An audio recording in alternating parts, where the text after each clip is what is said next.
বাংলাদেশের চাঁপাইনবাবগঞ্জ জেলা থেকে প্রায় 18 কিলোমিটার দূরে গঙ্গা নদীর উপর 1962 থেকে 1975 সালে 2.3 কিলোমিটার দৈর্ঘ্যের ফারাক্কাবাদ নির্মাণ করা হয়েছিল।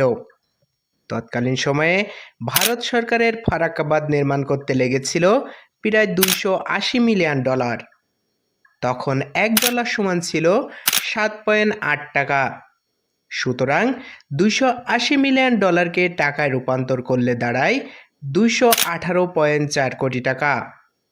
12 বছর ধরে তৈরিকৃত ভারতের ফারাক্কাবাদ বাংলাদেশের জন্য মরণ ফাঁদ হয়ে দাঁড়িয়েছে। শুষ্ক মৌসুমে এই বাঁধ আমাদের দেশকে মরুভূমিতে পরিণত করে, আবার বর্ষা মৌসুমে দেশে বন্যা পরিস্থিতি সৃষ্টি করে। এই বাঁধ সৃষ্টির পর থেকে বাংলাদেশের ক্ষয়ক্ষতির পরিমাণ কয়েক হাজার কোটি টাকা ছাড়িয়ে গেছে। এই ক্ষয়ক্ষতি থেকে মুক্তি পেতে একসময় বাংলাদেশ সরকারও পরিকল্পনা করেছিল, যদি ফারাক্কাবাদের বিপরীতে গঙ্গার উপর আরও একটি বাঁধ নির্মাণ করা যায় তাহলে বাংলাদেশের কৃষকের ক্ষয়ক্ষতির পরিমাণ অনেকটাই কমে আসবে।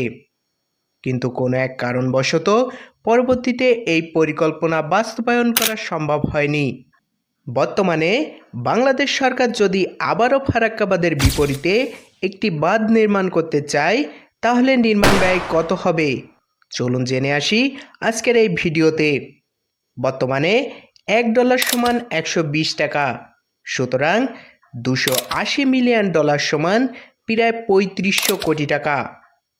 তাহলে কি আমাদের বাঁধ নির্মাণ করতে 3500 টাকা খরচ হবে?